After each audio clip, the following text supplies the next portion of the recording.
Welcome everyone.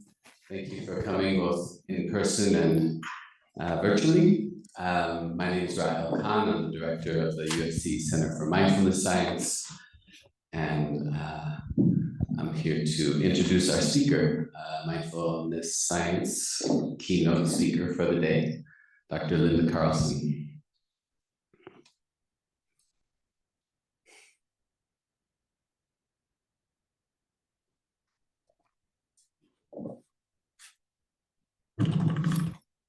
So Linda is a real pioneer in the world of mindfulness research at large, one of the first psychological, biological scientists to really begin the process of investigating the clinical and mechanistic understanding of how mindfulness affects brain, body, behavior, well-being. So for about 25 years now, she's been studying and publishing in many high-impact journals, work primarily aimed at working with cancer patients and assessing the impact of mindfulness practices on clinical outcomes, as well as psychoneuroimmunological outcomes. Dr. Carlson did her Ph.D. at McGill in psychoneuroimmunology. I actually just learned today, focusing specifically on the effect of aging on working memory and the role of hormones, in particular sex hormones, estrogen, related hormones associated with menopause, on the aging process and the impact on working memory. So from the very beginning, she was studying psychoneuroimmunology, and she then began using those skills in research to investigate the effects of mindfulness practice. It's really a pleasure to be able to have you here at USC for our second talk now. First talk was yesterday. Some of you were probably there at the medical school campus. She's currently full professor in psychosocial oncology in the Department of Oncology at the Cummings School of Medicine, University of Calgary, and an adjunct professor in the Department of Psychology. Her research in psychosocial oncology, integrative oncology, and mindfulness-based cancer recovery has appeared in many high-impact journals and book chapters.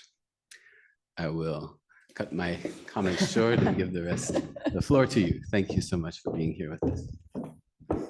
All right, hopefully this mic is working. It sounds like it is. Thank you, Rael, for the very kind introduction. I haven't thought about that PhD work in just about 30 years. But, I think there is some carryover into the work that I've been doing for the last 25 years or so in helping people with cancer cope through various different interventions, mindfulness being high among the list. Okay, so I am not going to repeat very much from yesterday. So if you were at the talk yesterday, most of this should be new. There is a little bit of introductory material that will be similar, so it'll just sort of reinforce your memory here. So actually, I'm going to talk more broadly than just people with cancer, and I'm going to talk about medical populations generally and the research of mindfulness in that area. So first of all, why would mindfulness-based interventions be helpful?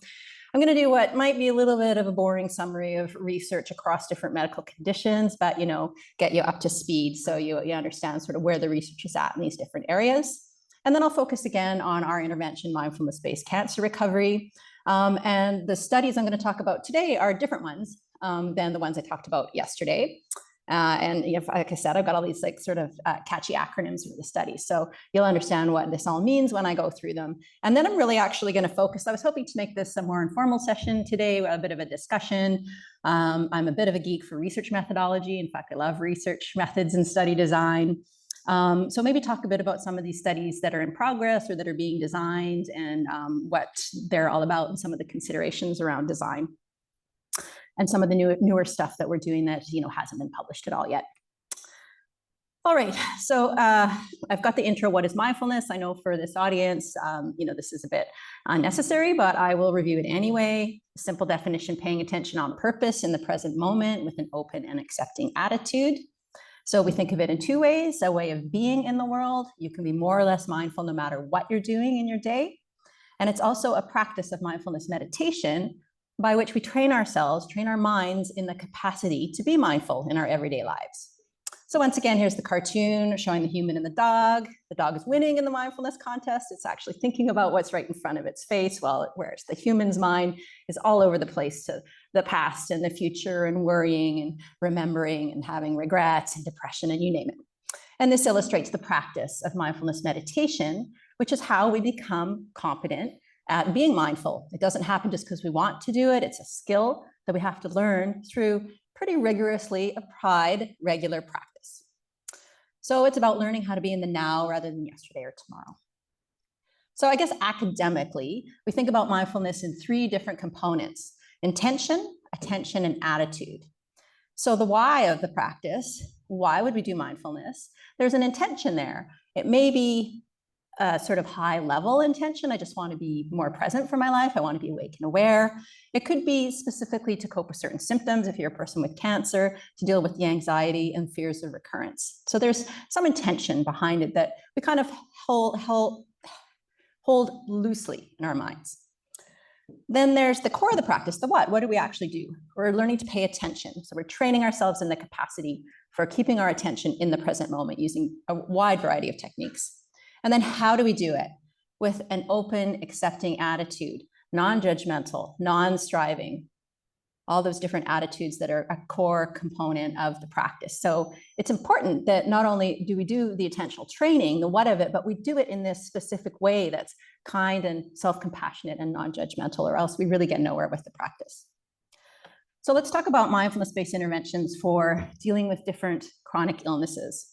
And I did show this slide yesterday because I think it really illustrates the core aspect of dealing with illness is uncertainty. He says, "Doc, you got to help me. I just seem to be spinning out of control," right? That's fine if you're a spider, but humans don't like that feeling of being out of control. So this loss of control around one's destiny, and cancer is so much like this, there's so much uncertainty. The specialists can't tell you exactly even what your treatment's going to be, what your prognosis might be, what the future holds. And we find that very difficult to live with. There's, of course, the life threat and the imminent mortality that everyone has to face. So we think about cancer, but we can also think about other illnesses like chronic illnesses like cardiovascular disease, et cetera. So that there's having to face the reality of a potentially foreshortened life. There's loss of certainty and routine. So you may have to completely change your schedule, take time off work, change your retirement plans even.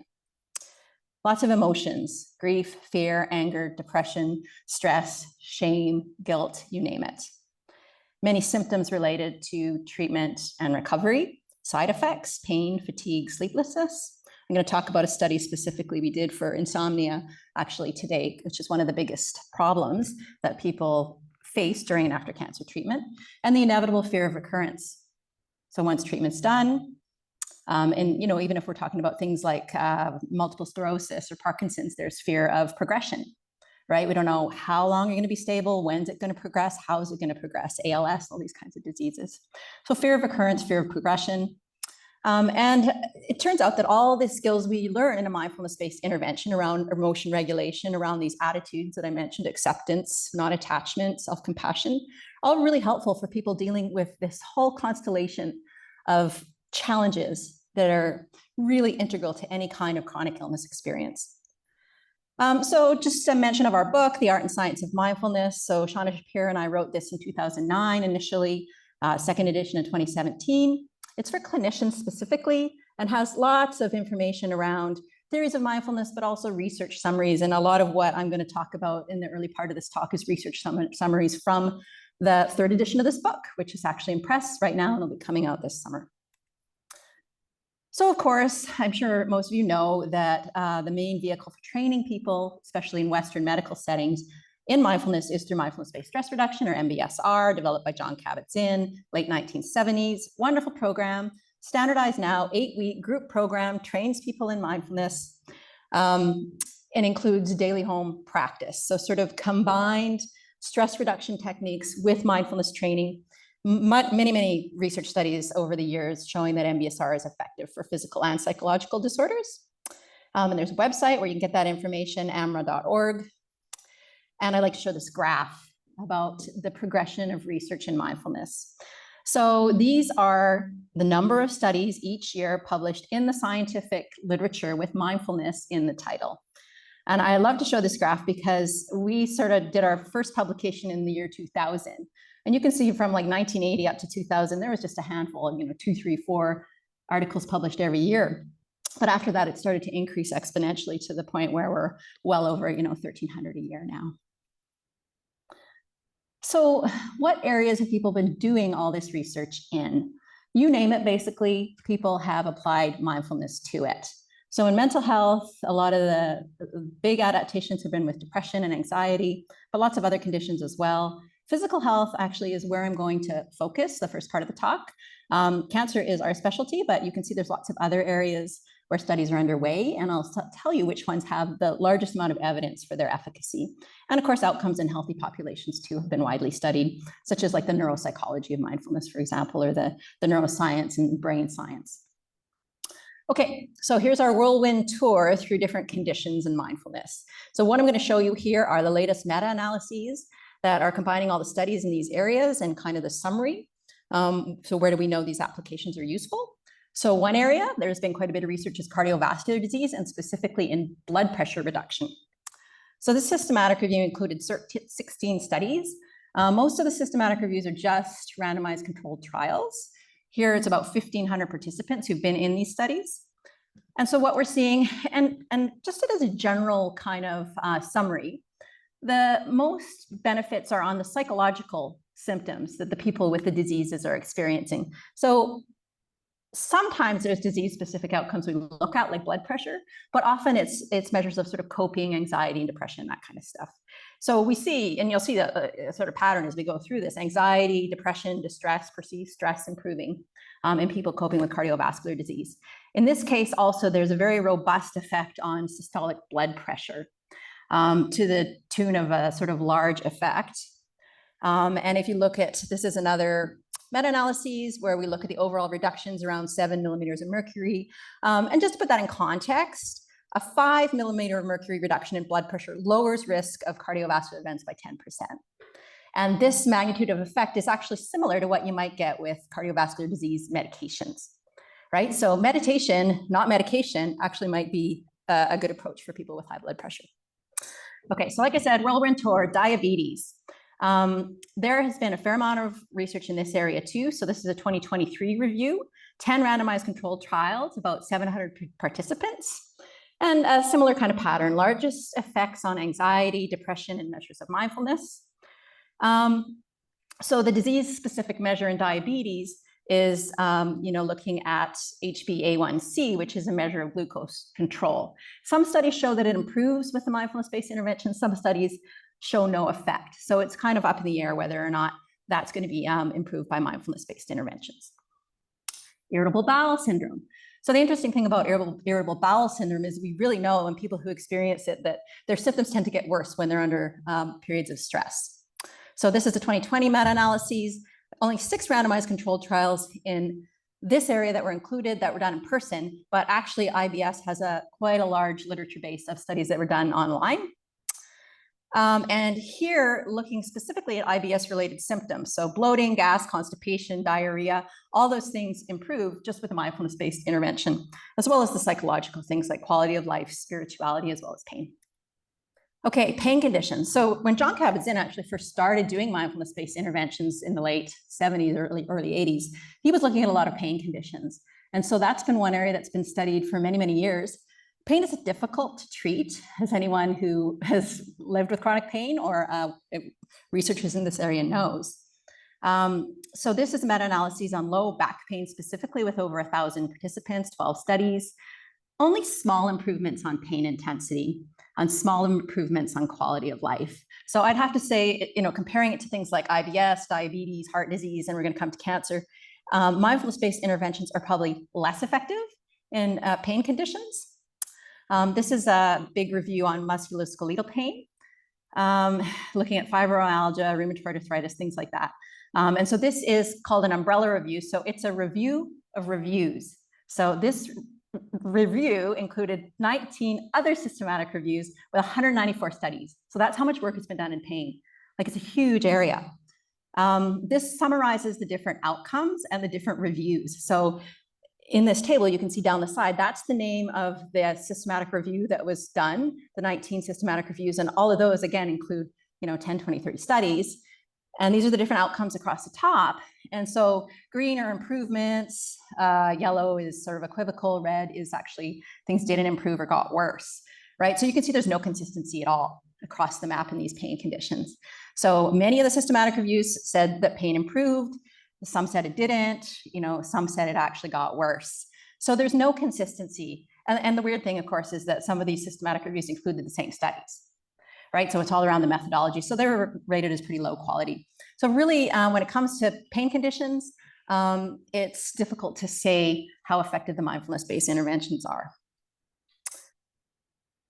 So mixed results across all these different outcomes, and huge variability actually in the types of mindfulness-based interventions, the definition, the duration, the content. There's many, many other applications. One of the larger ones is HIV and AIDS. So this is a systematic review in people living with HIV. Again, reductions in psychological symptoms, anxiety, depression, improved quality of life. Here is a list from just the sort of updated chapter I just wrote for our new book of some of the other conditions where they've been published mindfulness-based interventions, right? It's crazy. There's a few studies in MS, Parkinson's, other movement-related disorders, epilepsy, a good number, but like a lot of these, maybe 1, 2, 3 studies, like anywhere from, hot flashes is an area people are interested in, Hep C, asthma, any of the sort of psychosomatic conditions, you would think a mindfulness-based intervention might help. So there's growing research in many of these areas, but nothing really sufficient at this point to say that we know for sure that they're helpful. Okay, so that was our little lesson whirlwind tour of sort of what the literature out there has to tell us about mindfulness for different conditions. And so now we'll turn to a little bit of our specific work on cancer again. First, I'm going to show you the summary of all the research. I actually did review this yesterday, but for those of you who weren't there, cancer is one of the areas that's been most well studied for mindfulness-based interventions. And I like to think that partly is because we started doing this 25 years ago and publishing the first research, in the early 2000s, and many other people picked up on that. So this 2019 meta-analysis has 29 different randomized controlled trials. And overall, they found fairly small effects of mindfulness-based interventions, and they pooled different psychosocial outcomes. And they found larger effects in the more standardized, manualized mindfulness-based interventions, more effective for younger people, and of course, more effective compared to passive controls or controls where it's just usual care or no other intervention, which makes sense, right? I mean, we pretty much know that anything's better than nothing. So, if there's researchers listening to me who are designing studies or students, don't use passive controls. We need better comparison conditions. And so the approach I like to do is comparative effectiveness research, where you actually compare two empirically supported treatments to one another, like two real things, rather than just kind of making up active controls. This just summarizes this specific meta-analysis. Here's another one from 2022, where they looked at symptoms separately and found larger effects on fatigue, which is the #1 complaint of people with cancer post-treatment. Depression as well, these are large effects, anxiety, and this just shows you this specific meta-analysis. It included 21 studies with over 2,300 people. Okay, I do want to point out these guidelines. I did point them out yesterday too, but I think it's really important to understand that now we have moved to the point where mindfulness-based interventions are incorporated into mainstream oncology treatment guidelines from the American Society of Clinical Oncology, which is the largest organization of oncologists in the entire world. And we have partnered with them through the Society of Integrative Oncology to do a series of guidelines. So this guideline for treating cancer patients for anxiety and depression, this is a virtual or a sort of a visual abstract that summarizes the recommendations. And you can see it looked at all different integrative therapies. Top of the list for anxiety during treatment and after is mindfulness-based interventions. Top of the list for depression, mindfulness-based interventions. Other things like yoga, acupuncture, Tai Chi, relaxation are also included. So if you're interested in this area, check out that guideline. Okay. Now I'm just going to turn to focus on our specific program for a little bit. So our program we call Mindfulness-Based Cancer Recovery started a long time ago, well, 25 odd years ago in 1996, with my colleagues at the Tom Baker Cancer Center based on their personal yoga and meditation practices. I showed up in 1997 as a clinical psychology resident, and I was familiar with John Kabat-Zinn, and I had met him and read his book, and I knew about MBSR. As Rael said, I was doing my Ph.D. in psychoneuroendocrinology, so it wasn't related to mindfulness or anything like that. But I had started practicing as a student, doing meditation and yoga, and I had a personal interest and really wanted to weave this into my career going forward. So I was super excited that they wanted to do this. We had the population, they were already clinicians in the center. So we adapted the MBSR model around 1998, and we started this program at the Cancer Center, and it's open to anyone with cancer and their family members since 1998. It's free of charge, anyone can come. And so we've had thousands of participants through there, now probably closer to 5,000. And we have this ongoing clinical program, and we embed the research studies within the program. So it's pretty standard MBSR sort of setup with 9 weekly group sessions, about 2 hours each. And we always have a practice period, a discussion. There's different teaching topics. We do mindful movement, mindful yoga, as well as different meditation practices. So as we cycle through the weeks, we introduce a body scan, sitting meditation, walking, etc. There's a booklet everybody gets, and they're highly encouraged to do daily meditation practice. They keep track of the time they spend in meditation, and we have a silent retreat near the end of the program.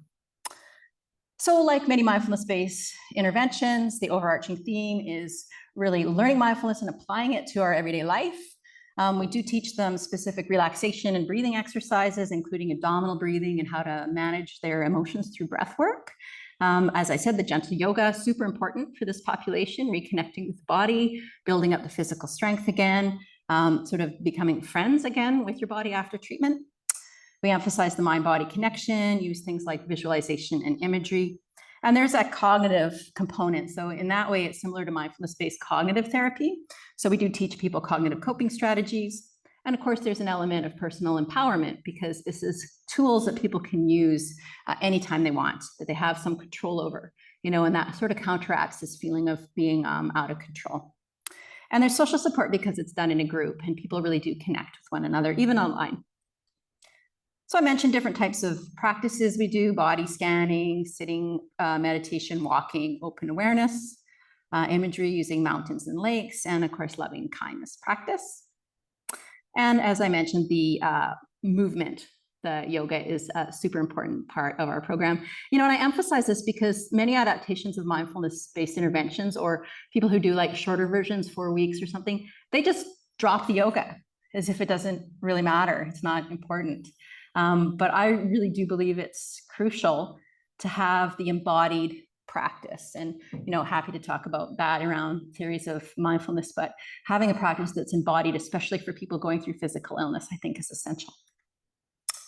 So this is a book we've written on the program, Mindfulness-Based Cancer Recovery, came out in 2011. This is for patients and family members and supporters of people going through cancer. It covers the whole curriculum. It's been translated into a whole stack of different languages.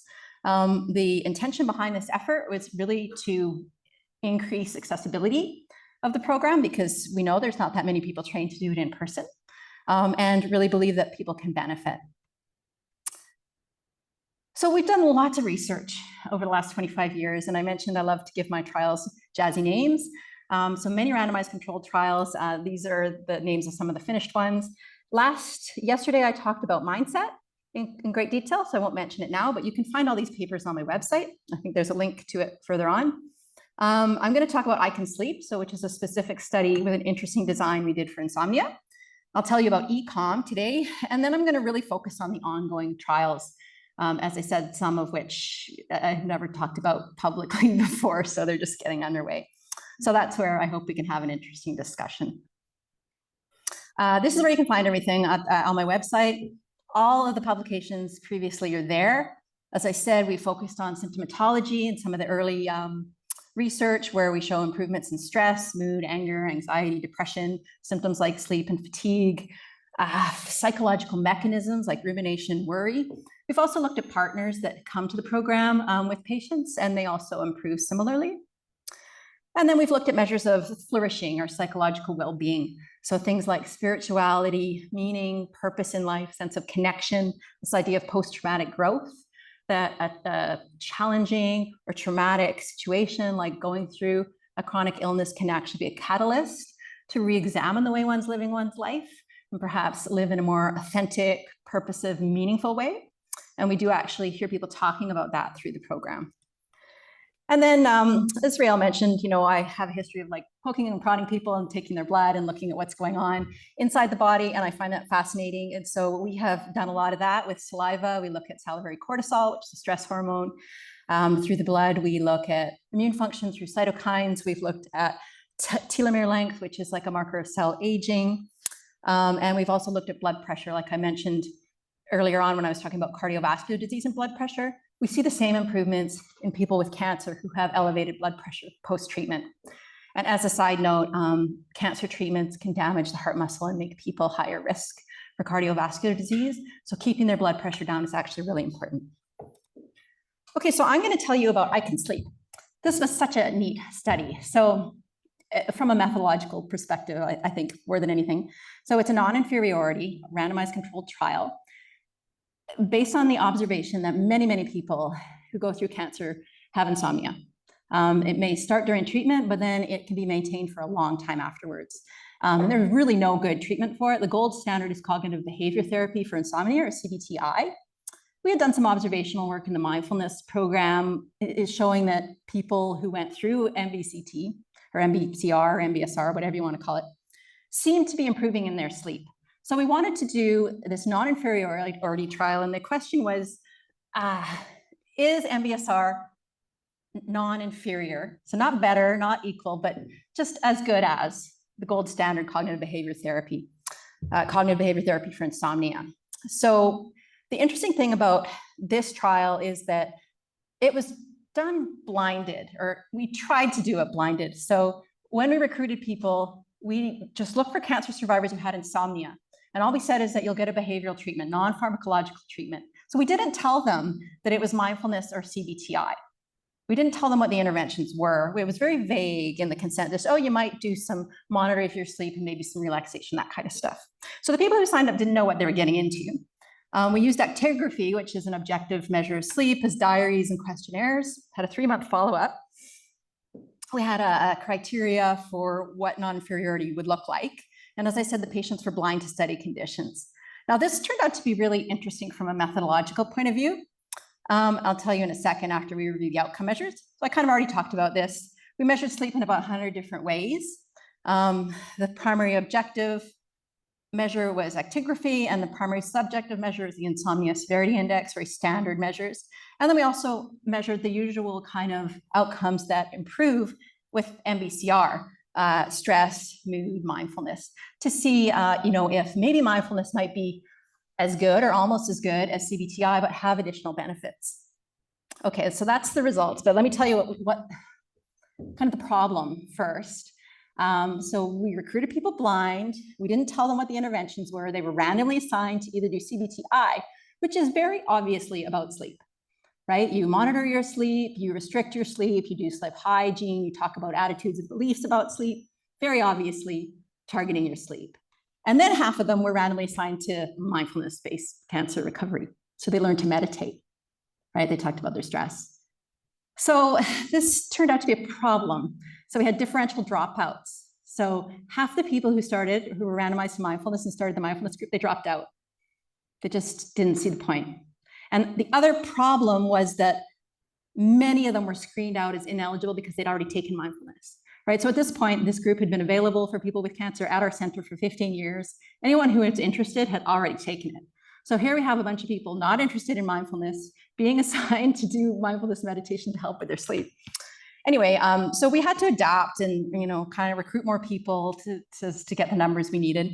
We pressed on and did the study. So what happened, the mindfulness group is blue, the CBTI group is green, and this shows, higher scores with more insomnia severity. So both groups did decrease in insomnia severity, meaning their sleep improved pre to post intervention. But the CBTI was a little better in the short term. So that's kind of what we expected. The interesting thing was that at the 3-month follow-up, the mindfulness caught up, and so it was non-inferior after 3 months. And this was in people who had no interest in mindfulness to begin with and didn't sign up for a mindfulness class, right? And it's rare in mindfulness-based intervention research that you get a group like that, right? Because usually they're gung-ho and they're keen and they sign up for mindfulness and they want to do it. So what we found is that it was non-inferior for improving sleep after 3 months compared to the gold standard treatment of CBTI. This is the PSQI score? This is ISI, but we did the PSQI, we did everything. Yeah. And so this just sort of gives you your confidence intervals and your p-values. And then for the secondary outcomes, this is stress and mood disturbance. Both groups were equally effective, actually. We thought the mindfulness might be superior, but it wasn't. So it was an interesting study. CBTI was more effective in the short term. In the long term, both treatments were effective. They both improved stress and mood. And, you know, it brought up some really interesting methodological issues and ethical issues for us. You know, can you blind people to behavioral treatments? And if you're a behavioral scientist, you're always getting rated down, right? Because your participants are blind to condition. Like, how do you blind someone to mindfulness? You can try, but I don't think it's a good idea anymore. And what kind of conclusions can you make regarding efficacy or generalizability from this kind of study? And there's a theme going through my research that you may pick up on if you listen to enough of these talks is we didn't measure preferences and ask people what their preference was because we didn't tell them what the interventions were, right? But we have started doing that. And if you listened to the talk yesterday about the mindset study, we saw that preference made a difference in outcomes. And that's carried through to the match study, which I think I might still have a few slides on. So understanding what people are hoping for when they go into a randomized controlled trial of a behavioral intervention, I think is super important. So I'm going to totally switch gears here and talk about some early work we did with online-based interventions. I mentioned this yesterday, but I didn't talk about this study. So we did this a long time before Zoom was popular, a long time before the pandemic. In fact, we first did the study in 2012. And so we wanted to see if we could do an online interactive live version of MBSR, just like everybody's been doing since the pandemic, for people who couldn't come in person. You know, because really we've always been concerned about trying to reach people with an effective intervention. So we took rural and remote cancer survivors around our giant province of Alberta, and we did this online synchronous MBCR. And just to see if it was feasible, you know, will they really do it, right, with a bunch of strangers online? Will it be effective? And we used this similar kind of outcomes. And this is what it looked like. It was an old WebEx platform. Wonderful instructor from here in California, Steve Flowers, he's from Northern California, was the instructor because he had experience at the time of doing this. So people would log in, they could, you know, he would share sort of teaching materials, they could see one another. You know, he would do the meditation just like you would in person. And like I said, this was really novel at the time. And we did actually see similar improvements. So here we had a waitlist control. They're the dotted line, so they got nothing from, you know, baseline to 8 weeks, and the intervention group got the online intervention. And so we saw significant improvements on the total mood disturbance, again, on the total symptoms of stress improved, and also improvements in spirituality and improvements in measures of mindfulness. And the magnitude of these effects were pretty similar to what we got in person. So we're like, oh, you can do online. This is great, right? And people liked it too, right? And people liked it for a number of different reasons. We did a mixed method thing here where we did interviews with people. And, you know, some people said I can conserve my energy strictly for the course and the content, right? If you're fatigued and you're in pain, trying to go to the cancer center and park and all that, you know, sometimes it's not possible. And also it was easier on the non-course days to keep up with the program, right? Because they had already set up their environment to do that practice. It was also helpful during treatment for people. So going through radiation therapy, they have to do it every day for a month in some cases. So this person could do it every day during their treatment as they're laying there in the scanner. You know, and then actually, I like this quote because we were trying to get more men involved in the program, because always these mindfulness-based interventions, psychosocial oncology, mind-body therapy is mostly women, right? So this was a guy, and he said, I was hesitant at the beginning. I'm just not a touchy-feely kind of person, right? I had reservations about yoga and meditation, but I had very little actual experience. I found that I really enjoyed the sessions in many aspects. They were a highlight of my week. So people really came to realize that it was beneficial. Someone from a small town liked it. Again, there's many different reasons people liked it, right? In a small town, it was patients from all over the province. I would be unlikely to run into each other. I didn't have to worry about someone in the group talking to other people that I know and work with, about what's going on with my life, right? So protect your privacy, and then also, could you really get that emotional connection? And people were saying, yes, you can. So based on that, right around 2015 or something, we partnered with a company that does online mindfulness called eMindful. And so we wrote up a protocol of mindfulness-based cancer recovery that they could then deliver and sell to people through employee assistance plans, through cancer centers. And they had a whole bunch of different types of online programs. So we started doing that and based a study around that online eMindful program called One Mind.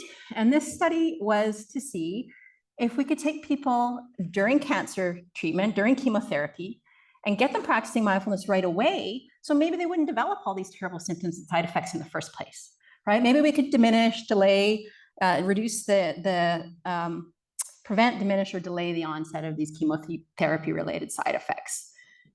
So people were randomized to either do this online eMindful program during chemotherapy treatment or after chemotherapy treatment. And the program with eMindful was shorter sessions and more sessions. So it was 12 sessions, but only under an hour each. So more doable when you're going through treatment, we thought perhaps. And they were still doing daily home practice and practicing during their chemotherapy and everything. The primary outcome in this case is fatigue, because again, that's the primary symptom that develops during chemotherapy. But also we looked at other symptoms, nausea and vomiting. It's not uncommon. Sleep problems, this is when they often start. We looked at stress and mood. We also looked at cognitive function, chemo brain, they often call it. That's quite common then too. We've had trouble with this study with recruiting. So we started a long time ago, 2018.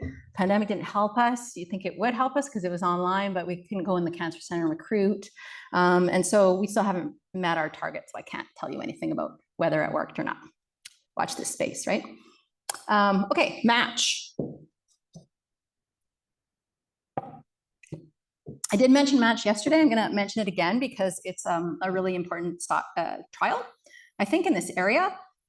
So it is called a pragmatic preference-based comparative efficacy trial. I'll show you the design in a minute. Here, the two established treatments we're comparing are the mindfulness-based cancer recovery and a Tai Chi Qigong program out of Harvard that has a lot of evidence to show it's beneficial across different conditions. And I'm going to show you the design elements rather than talk about it. If you're interested in this trial, there's a protocol paper that describes it right here, published back in 2017. And so, as I said, it's preference-based. So the first question is, are you hoping to get mindfulness or Tai Chi? And if people say, well, I really want to learn mindfulness, well, they get mindfulness. They say, I'm keen on Tai Chi, they get Tai Chi. That's these groups. If they say, I don't know, I'm open to both. And we tried to convince them after a while, actually, that, if you're equally interested in both, that would be great, because then we could randomize them. And so then people could be randomized. And then within each of these, they were also randomized into immediately doing their program, whatever it was, or waiting 4 months in a wait list. Then everybody's reassessed after these 3 or 4 months. The people who are waiting for that period of time finally get their program. The people who had already done it are just followed up for 6 months. When the waitlist people finish, they're also reassessed, and then they're all followed up for 6 months. So it's a pretty significant trial. It's the largest of its kind. It's the only of its kind in terms of design that's ever been done. We also recruited 600 people, actually over 600 at baseline. And we tried to be real world, pragmatic, men, women, any type of cancer, any type of treatment. They had to have a moderate level of distress going into it so that there was something to improve upon. And a wide range of outcomes. So the usual psychological stuff, we added in more physical outcomes. We added in more biological outcomes, specifically gene expression and some more psychophysiology. And we added in health economic measures. Okay, so I'll just share with you a little bit of the data in terms of how many people had a preference and how many were willing to be randomized. I showed you this yesterday, so everybody knows the answer. Unfortunately, 50-50 would have been ideal for our numbers and for our analysis, but 3/4 of people have a preference. Well, that's not a surprise, right? In the real world, people always have a preference. So 3/4 of them were in those preference arms, 1/4 of them were willing to be randomized. Because we had 600, we still have pretty decent numbers. Quite a bit of missing data, unfortunately. Luckily, the people who had a preference were fairly evenly split between the Tai Chi and the mindfulness. So we're now analyzing this data. It's looking super duper interesting. There are 1 million different objectives and research questions in the protocol paper that we can look at. For example, does preference matter? So you can compare people who are in the preference mindfulness group to the randomized mindfulness group. Are the people who chose it going to do better than the people who were assigned to it? We can compare the two interventions head on, of course, in the preference version or in the randomized groups. We can combine them. We have got all this wonderful psychophysiology and biological outcomes. So this is, as I said, coming to a high impact journal near you very soon. One question on teaching. Yeah. I noticed Peter Wayne was Yes. on your upper list. Was he the actual teacher for you? No, but he trained everybody. I see. Yeah. So the group of teacher, it wasn't always the same teacher. No, so it was multi-site too. So it was in Calgary and Toronto. Yeah. So we had 2 teachers in Calgary and I think 3 or 4 teachers in Toronto, and Peter trained them all. He came up and did like weekend workshops, and they were already experienced Tai Chi teachers. Yeah. But he trained them in the specific TCQ modality that he's developed. And then you trained the mindfulness teachers in the MBCR. Yep. Yeah, and so they were already MBSR teachers. We trained them in MBCR. We did fidelity monitoring. I mean, this is a beautiful trial, except the missing data. Yeah, and so we hit the pandemic partway through, and so we couldn't collect blood anymore. So, we had some issues around. Did you then have a bunch of online participants to compare Yep. to the in-person? We were actually already finished mindfulness, but the Tai Chi people were halfway through, so they went online during a cohort, and then we did the final cohorts all online. Yeah, so there's so many different things we could compare. And actually, as I was telling you, we actually did do some qualitative work interviewing the people who started in person and moved online, just to understand their experiences of the pros and cons of each sort of way of doing it. Yeah, so there's a lot with Match that can be done. And Peter's quite keen to start analyzing that data too. Yeah. Okay, I'm gonna go to studies in progress, but something's happening, it won't go.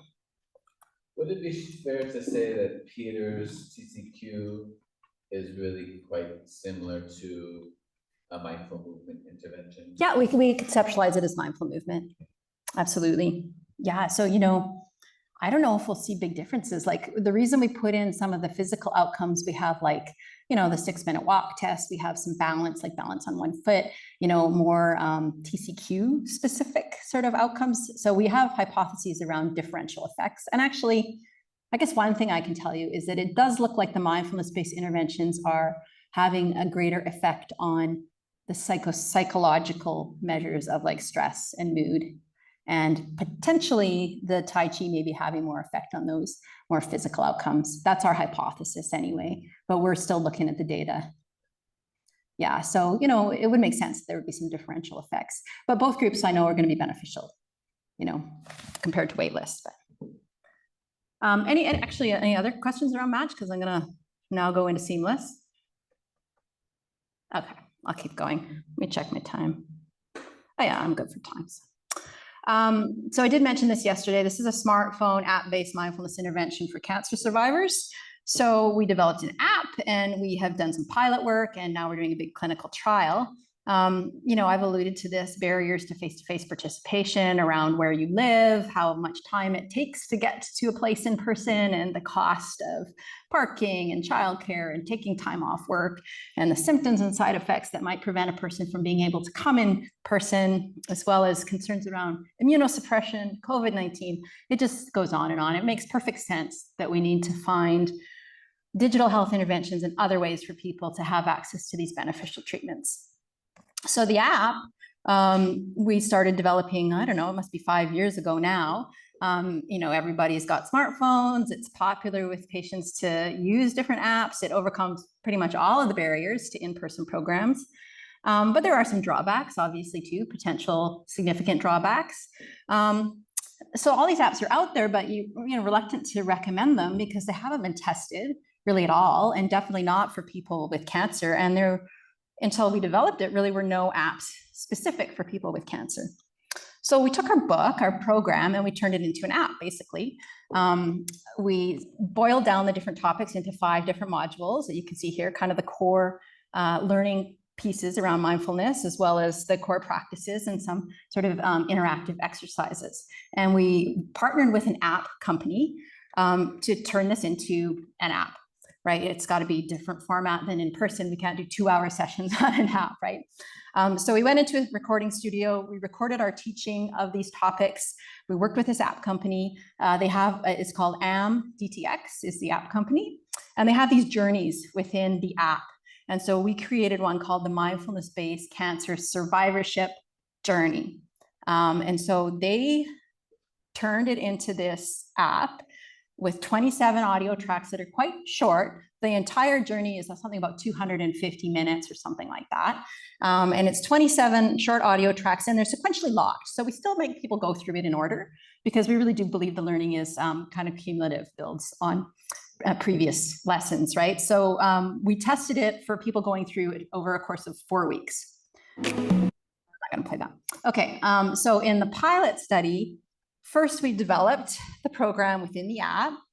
Then we did a feasibility trial on recruiting people into a waitlist RCT to see if we could get people interested in wanting to use the app, which was very successful. Actually, we recruited 85 people in like 2 months or something. And then we had to do some user acceptance testing and interviews around using the app, because it was harder to use than we anticipated, especially for a lot of people with cancer who are an older demographic. So we did that. And then we did some pre-post assessments of people running through the app to see what kind of effects it had. So we recruited people into this RCT design. They were willing to be randomized. We randomized them into immediate and a waitlist. The immediate group turned out to be our user testers, because we were hoping they would use the app, but they couldn't. And there was lots of difficulties. Many dropped out. They were frustrated. You know, some of them didn't even know how to download an app from the App Store, right? They might not have had an account. They got a 1-year free trial. They couldn't get in.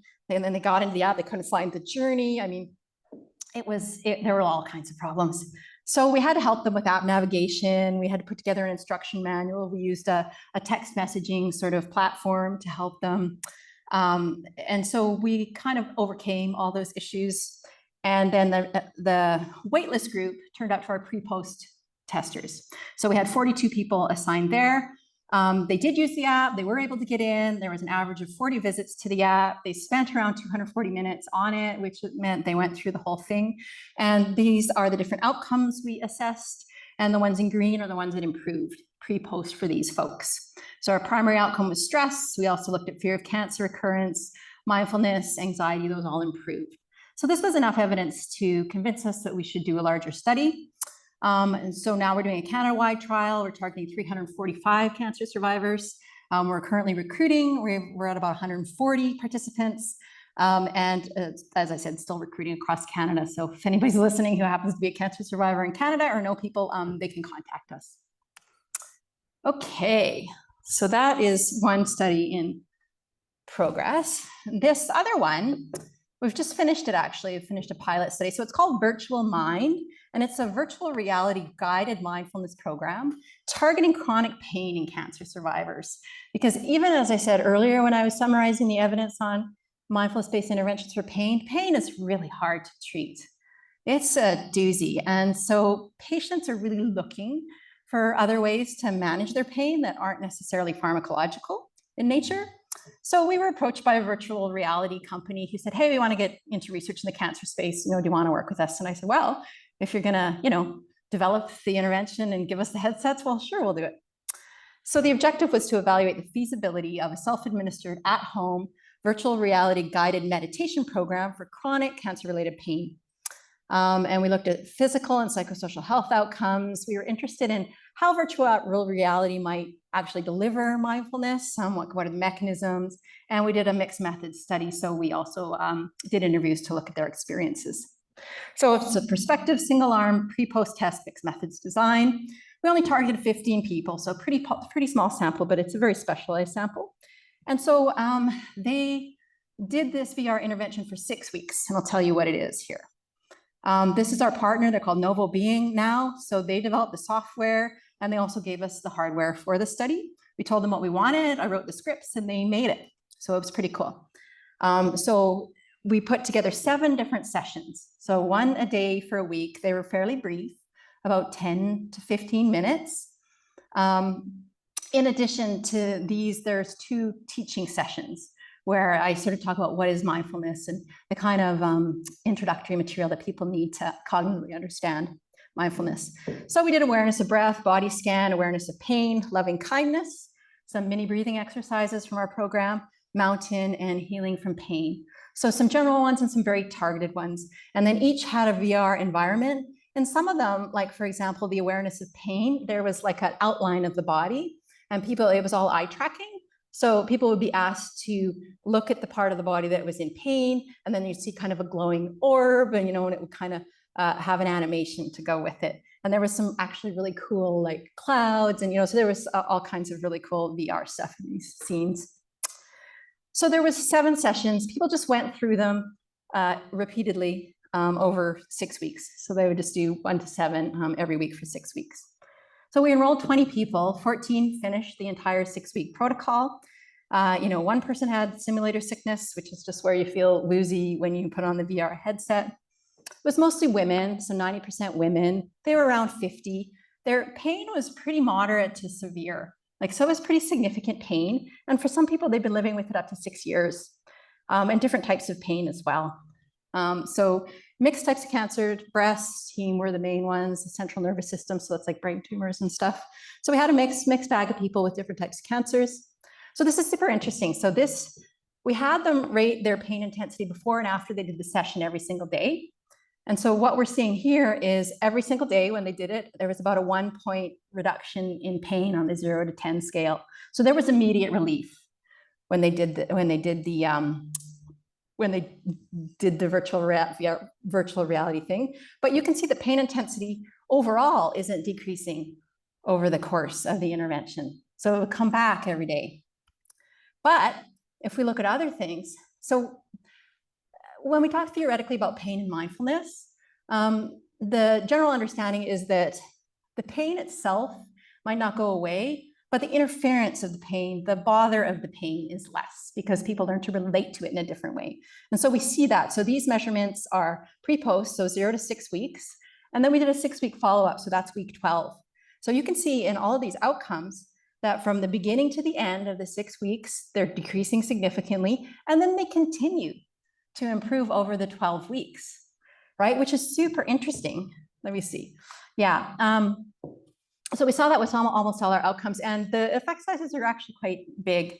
They're like anywhere from, I think, 0.6 to like 1.5, so moderate to very large effect sizes, meaning these are clinically significant improvements in pain interference. Pain catastrophizing is thoughts we have around, oh my God, this pain is never going to go away. How can I ever live with this pain? So that's decreasing, probably more than anything else, but also symptoms of neuropathic pain, which is tingling in the hands and feet related to some of the chemotherapy treatments, terribly hard to treat. And also the fatigue, anxiety, depression going down significantly. So super interesting. I should have said, this is a master's project for one of my students, Zen Gatani. And so he's been thinking about what's going on here mechanistically. Is it distraction or is it mindfulness? Right? Because virtual reality has mostly been used for distracting people from pain, especially in a pain context, for painful procedures and stuff. And we think it's a combination of both. So I think that the distraction is what's happening in the moment, right? When a person does it, you see that improvement in pain intensity pre to post. That's probably due to the distraction, but the long-term effects are due to learning mindfulness, I believe. So these are some quotes from people that you obviously get an instant impact during the meditation, but it also sets you up for the day too. I think that's the whole point. If you're disciplined and you do it every day, you see long-term impact. Another person says you enjoy more that moment that you forget about your reality, the pain. So that's kind of the distraction. For me, it was those 3 mountain meditations, I think at the beginning, blah, blah, blah. Gradually you're picking up, and now I feel like it's just with me all the time, right? So they are learning skills in mindfulness that they can use now outside of the virtual reality environment. So it's super interesting stuff. It was just a small pilot study. We're just working at writing it up. But it seems to help relieve pain in a meaningful way, both immediately and over the long term. We can't determine causality, right? It's just a pre-post. Maybe these people's pain would improve anyway. But they had been suffering chronic pain for a long time, many of them. So where do we go now? Actually, don't know. Haven't decided. We could do a randomized controlled trial, compare it to in-person traditional practice of mindfulness, compare the virtual reality. Yeah. Did you guys consider doing one condition where you saw the nature scenes in the VR, but just without the mindfulness? No, but that's something we could do, right? So it may just have music in the background or something, just the distraction without learning the mindfulness. And the natural distraction. Yeah, that's true. And that's actually interesting too, because we're doing some nature therapy work now too with mindfulness, right? So maybe there's a way to incorporate the VR. Actually, I was just talking to Rael about this. I'm like, I don't know how we're gonna do the nature therapy in Calgary like all year, because you can only go outside and meditate for, 3 or 4 months, right? So maybe we do it virtual. I don't know. That's a really good idea though. We really have no idea where we're going from here. Zen's just writing this up now. And we could also look at the mechanisms. So I didn't show you the data, but we measured immersion and, how immersed a person feels in the environment, how present they feel in that environment. Does that affect the delivery of guided mindfulness? And how do we improve the immersion and the presence overall? Because the graphics, they're a little bit cartoony, they're not perfect, but the company is improving them all the time. So I don't know, I'd love to hear suggestions about where we go with this, because we really don't know at this point. Okay. Totally shifting gears again to another study. So I have a postdoc, Julie DeLeemans, who does microbiome research. And so we have been looking at associations between dysbiosis in the gut microbiome caused by chemotherapy in cancer survivors, and how it's related to a whole bunch of GI symptoms, but also psychosocial symptoms. So we've shown that post-treatment, many people have these chronic long-term GI symptoms, and they're related to the psychosocial symptoms. So I'm not even going to get into the mechanisms, but it's all about the mind-body connection. We know that the gut is also connected in many different ways, physically, chemically, to many parts of the brain. And anyway, there's a huge relationship there.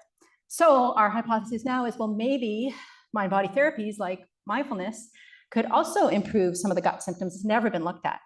So we're doing this mindful gut pilot study actually right now. So we're just again, a simple pre-post study. So we're looking at the effects of MBCR on the microbiome, on mindfulness, and the GI and psychosocial symptoms. So I have a PhD student right today actually sending a stool sample collection kits to people who are starting a program tomorrow that I'll be teaching.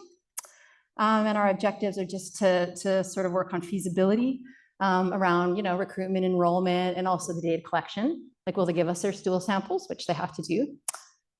And then our outcomes that we're just sort of, again, piloting for effect sizes and feasibility is composition of the microbiota in the gut, changes in the composition pre-post, GI symptoms. We look at pain, diarrhea, constipation, gas bloating, that kind of stuff. And then we're measuring mindfulness as well, and then psychosocial outcomes that we typically measure in these studies. So this is just starting. If we do show that mindfulness-based cancer recovery is associated with any changes in the microbiome, this will be the first study to ever do that, and then maybe we'll go on and do something else. Yes? Is there a well-known impact of chemotherapy on the microbiome? Yes, there is. Right. Yeah. And is it also the case that nobody has yet published on mindfulness and microbiome for any population? I believe so. Yeah. Any ideas about how mindfulness may change the microbiome? What mechanisms may be at play, if there is? Yeah. I mean, you can hypothesize a whole bunch of different mechanisms through. It could be through sympathetic nervous system activation, because there is innervation into the gut, right? It could be through chemical, through like, affecting the immune system, or like stress hormones. I mean, you just factor the gut into the systems we already know about that are interconnected, in the periphery, right? And pretty much all of them also feed into the gut. Yeah, it's pretty interesting stuff. we're actually, I don't have it on here because it's not a mindfulness study, but we're actually just starting a intervention study in RCT on probiotics for treating gut symptoms in cancer survivors. And, of course, we're taking samples and maybe looking at the composition and microbiota and stuff too. Yeah, so that's a whole other line of research. Yeah. Are you controlling for time after chemotherapy? I imagine like some of that appetite and like getting back to just normal. Yeah, so there's a minimum amount of time they have to be post-treatment as part of our inclusion criteria. A certain amount of time during which they should be back to normal, and the effects of the chemo, should kind of be wearing off. So if they're still having symptoms after that, I think it's 6 months or something, I can't remember exactly, then they can, this is for the probiotics trial. For this specific study, they just need to be post-treatment. Do you think that would like have an effect on the microbiome? Yeah, for sure you could, right? And that's why it's always good to have a comparison group, so for this kind of pilot work where we're just doing pre-post kind of observational stuff, you never know if things are changing, why they're changing, right? So if you were to go on and do an RCT with a mindfulness-based intervention, you would want to control for some of that baseline stuff and make sure that people were already, healed. Many people just they have symptoms for years afterwards. Yeah.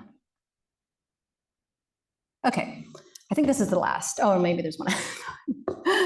So we're also interested in some of the psychedelic assisted therapies. So this is a master's student who's doing a survey study exploring attitudes and beliefs towards psychedelic assisted therapies for cancer-related psychosocial symptoms. And we're surveying healthcare providers, policymakers, and patients or people diagnosed with cancer to kind of lay the groundwork to understand the environment around how open are they to this type of therapy, within the healthcare system. Interesting to compare the patients to the healthcare providers and see what their attitudes and their experiences. So we're looking at attitudes toward current treatments for psychosocial problems, as well as psychedelic assisted therapy, related beliefs, attitudes, knowledge, experiences. It's a really long survey, barriers, preferences, and looking at associations among psychedelic use, anxiety, depression, demoralization within patients, and then getting some ideas around people's perceptions regarding safety and their therapeutic potential of psychedelic assisted therapies. And so Haley has been doing this for a while, and let's see. So these are our targets. We're trying to get 50 policymakers or administrators. So far, well, in March, she had 13. I think she's got more now. So we're under, trying to find the policymakers. But for the patients, we're over. So we've got over 400 patients completed the surveys and about 100 healthcare providers. So she's just wrapping this up this month, and then we'll be analyzing the data. There's a little bit of early data here. This is a question that says, administering psychedelics to patients living with cancer is safe as long as the treatment conditions are carefully controlled. The first bars, and she's done this in absolute numbers, it'd be better in percentages, but it's showing you that for the patients, mostly agree, some strongly agree, some are undecided, and some actually disagree. So there's a variety of opinions. The healthcare providers who answered the survey are actually much more positively oriented towards it, and the policymakers seem fairly positive as well. That's fascinating that the patients are the least positive. Well, here, using psychedelics is safe. I check this one out. So mostly the patients agree, but again, some disagree. It's a very similar question to the previous one. Yeah, and here the healthcare providers are more positive than the patients. And here's a couple of questions around, I think that's supposed to say, I'm afraid of the physical effects. Yeah, the effects of psychedelics on physical health is the first one. And the second one is around mental health problems. So wider use of psychedelics would cause an increase in mental problems. And again, like a wide variety of beliefs, right? Quite a few patients are worried about the effects of psychedelics on their mental health and their physical health. And so are the healthcare providers. So there's definitely some uncertainty and some resistance in the community around attitudes.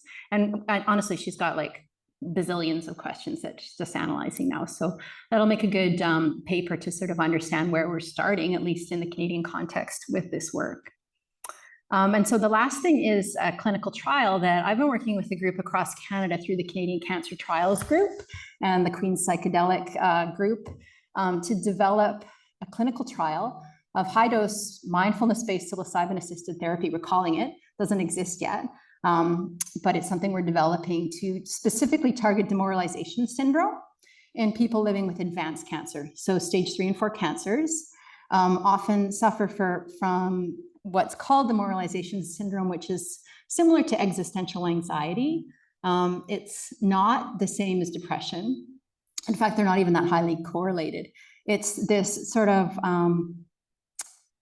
sense of meaninglessness that's going on, the lack of sort of motivation, you know, fear of death and dying, all these kinds of things are kind of rolled into this demoralization syndrome. So a specific scale? Yeah, it's called the Demoralization Scale 2. There's 2 of them. No, it's the second edition of it. Yeah, DS2. It's developed by Bill Breitbart at Memorial Sloan Kettering. Yeah, so, you know, we've also incorporated a lot of what we know about different therapies, like kind of existential therapies and meaning-based therapies. So there's dignity. So Harvey Chochinov is a really well-known palliative physician who's developed dignity therapy. So he's on our team. You know, there's other kind of end-of-life therapies like that have been developed out of the University of Toronto. So we're taking elements from those and combining them with elements of mindfulness-based therapies, and of course, standard elements of psychedelic-assisted therapies. So also on our team are very experienced palliative care physicians who are doing psychedelic-assisted therapy, kind of one-on-one, like you can't, you know, it's a regulated substance, right? So it's not something that everybody's doing right now. So, but there are a few people who are trained and have special dispensation to be giving it to patients. And there are a few clinical trials, not in cancer, but in treatment-resistant depression. And so we've got an amazing team across Canada, people with lots of experience already in this area. I'm leading it up, and I have the experience more in the mindfulness and the clinical trial design, but we also have all the experts in the psilocybin, because I'm quite new to that area. So our question is, can this psychedelic-assisted therapy relieve demoralization syndrome in a diverse group of people with cancer? And specific objectives, so we're going to compare low and high-dose psilocybin effects on demoralization syndrome. And then our secondary outcomes are fear of death and dying, anxiety, depression, quality of life, spirituality. And we're going to follow them up for 6 months. And we're also, part of what I'm trying to do here is train a cohort of publicly funded hospital-based Canadian palliative care psychosocial clinicians. So the grant includes training through the California Institute of Integral Studies, actually, for our group. And I've got permission from all the administrators to train their staff on their time. It's actually amazing. So we're going to have 5 different sites. Like we'll have, you know, 10 to 12 people trained in the system once we go through this study. So we're still trying to get it funded, though. This is what it looks like. You know, it's pretty standard kind of 2-arm study. People are randomized into either low dose, which is 1 milligram, high dose, which is 25 milligrams. They have a standard kind of preparatory sessions, 3 sessions where they get prepared, they learn mindfulness training. They get the 1-day dosing session that lasts 8 hours. Then they have integration sessions afterwards. They're assessed a whole bunch of times. Our primary outcome is at day 42 is when we're doing the primary outcome assessment. After that point, it becomes open label and the people in the low dose get the high dose, but it's open label at that point. And then everybody gets followed up for 6 months, and it's mixed methods. So there's qualitative stuff as well. Yeah, so this sort of describes the main features of demoralization syndrome: loss of meaning, dysphoria, disheartenment, helplessness, sense of failure. There's 2 subscales there, right? On the demoralization scale, I'm trying to remember. I think there's more. I think there's 5 subscales. I think these are the subscales. I have to look it up. Yeah. You know, so this is just the intervention. We're working with Filament Health, who's going to provide both the high dose and the low dose. Of course, they're identical, so people will be blind. You know, the dosing session, as I said, lasts 8 hours. And these are just describing kind of what would happen in the preparatory sessions and the integration sessions, and how we're going to train the therapists. This is, you don't need to know this, inclusion criteria. It's inclusion and exclusion can be really very lengthy, depending, I always want to be more rather than less inclusive. And so there's a big fight going on around, what do we have to exclude for? Like, for example, there's from early studies in psilocybin-assisted therapy, they would exclude people who have a first-degree relative who has a psychotic disorder, right? Which I think is ridiculous. Anyway, so we've tried to make it a little more broad, but still be safe. And these are the outcome measures I mentioned. So this tells you exactly what the scales are that we're using. So the demoralization scale 2, and then, a lot of the promise measures for secondary outcomes, et cetera, et cetera. And then, of course, there's a bunch of safety monitoring, cardiovascular effects, the CTCAE, which monitors adverse events and that kind of stuff, and also some mechanistic stuff. All right, I made it. I'm done. You're still here. Thank you. So I'm just going to summarize really broadly. We know that mindfulness training is a good approach to address many problems specific to people with cancer and also many other medical conditions. Our program, MBCR, is an adaptation of MBSR. We know it's effective for treating a variety of symptoms. I really believe we need to do more pragmatic clinical research in the community, in the real world settings, using digital health to reach more people. And these online mobile adaptations might be a solution to help more people if they're effective and they're safe, right? So acknowledgements, again, it takes a village to raise a research program. And this is my village. Very grateful to all of them. And there's contact information. Right, thank you. For the purpose of the 25 folks online, if you could say out loud, hey, if you have questions, you can put them in the question. Yeah, thank you for the people who joined online, and it's nice to see a good turnout there online. And if you do have any questions, throw them in the chat. And Rael, you're monitoring the chat? I will moderate the chat, so put it in the chat or the question and answer box. Or however that works. And if you have a mic there, you can just read them out if they come in. Yeah. So does anyone here? Anybody here wants to ask questions? Oh, Bill's got a question. I will. Well, I'm just a lowly filmmaker, so half of this stuff you presented flew by me. Sorry. But no, that's okay. But I do have a question. How many mindful-based programs are there in the United States and Canada, around the world? And what are the obstacles to getting them set up? So if we're talking general mindfulness-based stress reduction programs, there's hundreds. So MBSR is quite widely available. Most major centers, like here in LA, there's quite a few places, I imagine. Maybe you would know better, Rael. What's that? I can answer about that. Yeah. So that's MBSR. And there's training centers for MBSR, on the West Coast and the East Coast, all over the place. But mindfulness-based cancer recovery is not nearly as widely available. Yeah, and so part of the reason we've tried to get it out there through partnering with eMindful, through writing books, all that kind of stuff, is so that people would have access. One thing we're doing now that we started a couple of years ago, Michael Specka and I, is an online facilitator training program in MBCR.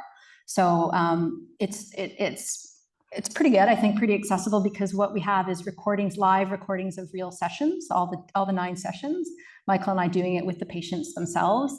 And then we have introductory videos that explain what happens in every session, and they get all the materials. So that program is available. And we've actually had now, over the last couple of years, people from all over the world. Like we have people from India, Vietnam. Right now, I've got someone in Brazil. We had someone from Sweden. Gosh, I don't know, all over the world. And so that's one effort to kind of train these facilitators. They're all already MBSR teachers.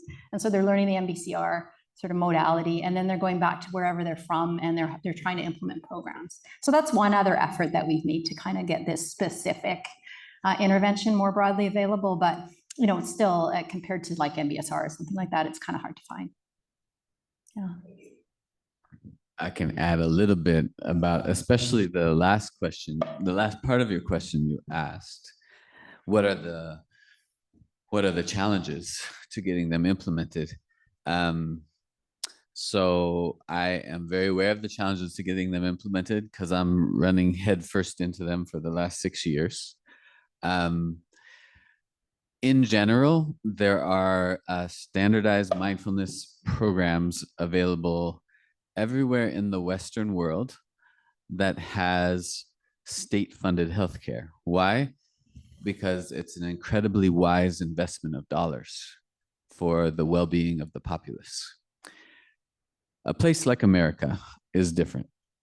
So in America, the healthcare system is based primarily on profit, and there's a safety net. I work at the county hospital. I'm part of the safety net, working at the county hospital with uninsured and Medi-Cal insured patients. Both in the safety net setting and in the for-profit setting, there are unique challenges to getting mindfulness programs implemented within the healthcare system. The majority of mindfulness programs offered in America today are offered for-profit, privately, outside of healthcare settings. So in LA, Insight LA is the main provider of mindfulness care, mindfulness interventions, and they run on a cash for service model. Christiana Wolf, who is in charge of those MBSR trainings that Insight LA has been doing for the last 15 years, is on our steering committee and a good colleague. I work with her on a number of projects. And if she was able to do that within the healthcare system, she would be doing it. So she did develop a mindfulness intervention with a colleague here at the Western Los Angeles VA, Greg Serpa, that is one exception to this real challenge within the American healthcare system to get mindfulness programs implemented.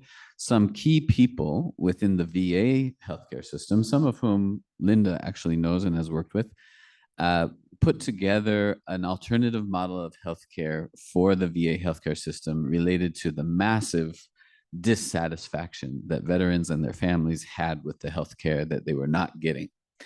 And they basically transitioned to more of a whole person healthcare model as much as they could within the structure of they're still within the American kind of economy and kind of medical culture in general. But part of that was making mindfulness, a particular form of mindfulness intervention that Christiana and Greg put together, available to VA patients throughout the country. That being said, the challenge that I've been running into is that in both the LA County system and the USC private healthcare system, there's some activation energy required to start a mindfulness program that's integrated into the system. That activation energy is leadership saying, we want this. So convincing leadership that it's something that is in their best interest. Many leaders are only thinking in their best interest means money, sadly but true. And those who are thinking also, well-being, don't get it oftentimes that mindfulness is a way to really potently impact the well-being of the patient population that healthcare system serves. So far, I haven't gotten the support here, not because nobody in leadership sees the value, but, connecting that seeing of some possible value with actual dollars hasn't happened. The other thing just to say about, mindfulness programs, there's also this other question, how many standardized mindfulness programs exist? And that is impossible to estimate. People come up with them all the time. I would guess that about 15 exist that have some, not just one person did it and said, this is my MADD or whatever they want. Well, I've reviewed all that for our book, right? And there's some out there that have no research evidence at all. There's programs, for example, there's, mindful parenting, mindful self-compassion, mindfulness-based relapse prevention. Like some of these do have support and some of them don't, right? But, in terms of the big ones, there's MBSR and mindfulness-based cognitive therapy would be the two that are most well studied. Yeah.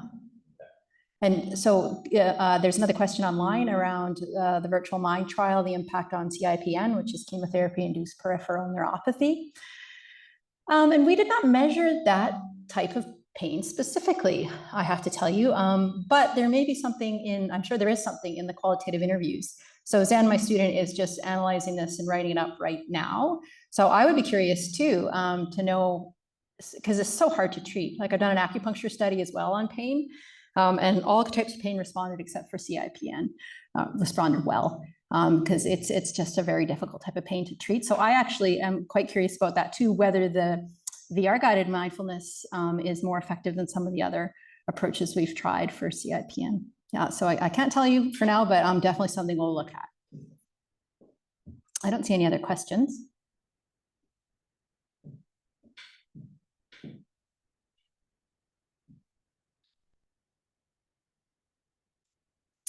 Throw another one your way. Oh, there's one that just popped up, Okay. actually.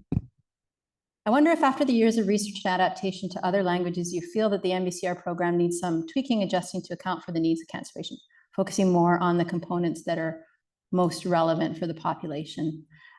So this is a question from somebody who must be familiar with the program, because the way that it's published is fairly general, I guess. In the book, we have specific chapters around dealing with, I don't know, hair loss and fatigue and things like that. But the way that we do the program, it's very highly driven by the individuals and what they present. So it's not that structured. I mean, it's structured, but for example, it doesn't say talk about pain here, right? We talk about pain when they talk about pain. So there is like a lot of art as well as science into being a facilitator of any mindfulness-based intervention in my mind, and it shouldn't be too structured. But certainly we know what the common kind of problems are. Like, for example, sleep's going to come up, pain's going to come up, managing fear of recurrence is going to come up. And so certainly we address it, but we do it in a way that meets the specific needs of the participants as they arise. So I don't know that I would tweak it in terms of making it more structured. I think the best approach is for people to start working with that population and understand what's going to arise. And we certainly have a lot of instruction in the book about how to deal with it when it comes up. But I really don't want to structure in, things at a time that might be kind of artificial for people. So they say MBSR is a manualized intervention. I don't think it should be a manualized intervention. I think there needs to be room for facilitators to use their clinical judgment and training to really connect with participants in a genuine way. And sometimes being too structured gets in the way of that. 2 additional questions have come up. Okay. Who will fund your psilocybin trial, federal or private? It's a quick one. And from the 3 editions of your book, your content is clearly meaningful to many. Brava.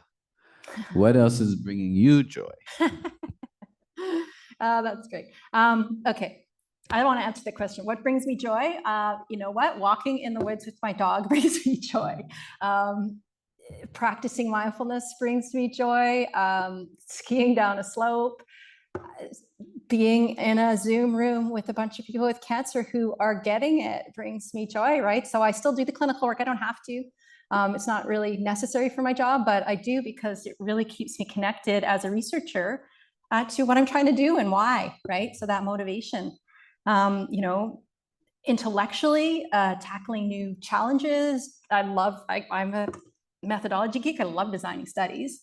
I love teaching. I have lots of trainees. I run a research program all across Canada in behavioral research. So, I mean, gosh, so many things.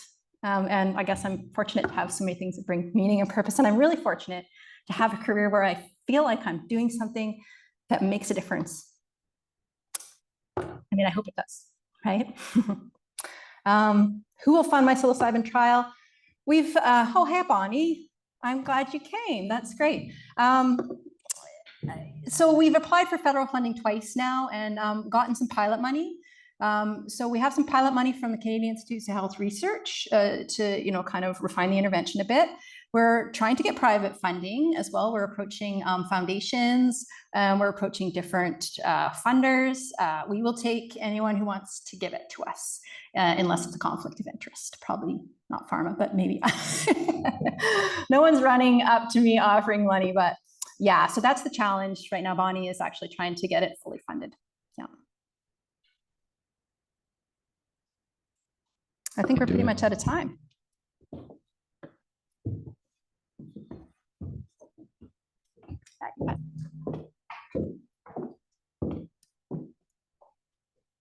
Thanks for everyone out there and here for coming. Please check our website if you want to see our future events. We have about 4 more in the next month or so. So we're kind of going out with a bang this year. The next will be Friday. I'll be speaking myself. It's my first time speaking for the center at the School of Medicine at the Rusty Auditorium, the same location where Linda spoke yesterday. I'll be speaking on, it's a 20-year retrospective. I chose this day, Friday, this week, because it's the 20th year anniversary since I went to Switzerland to start my psychedelic research career as a graduate student in 2004 on 4/19/2004. So 4/19/2024, I'm really just going to be giving a retrospective talk on the theme of my research over these last 20 years, which is exploring transpersonal states and traits of consciousness, and what research with meditation and psychedelics can teach us about healing and the self. So thank you, and look forward to seeing you at some other events.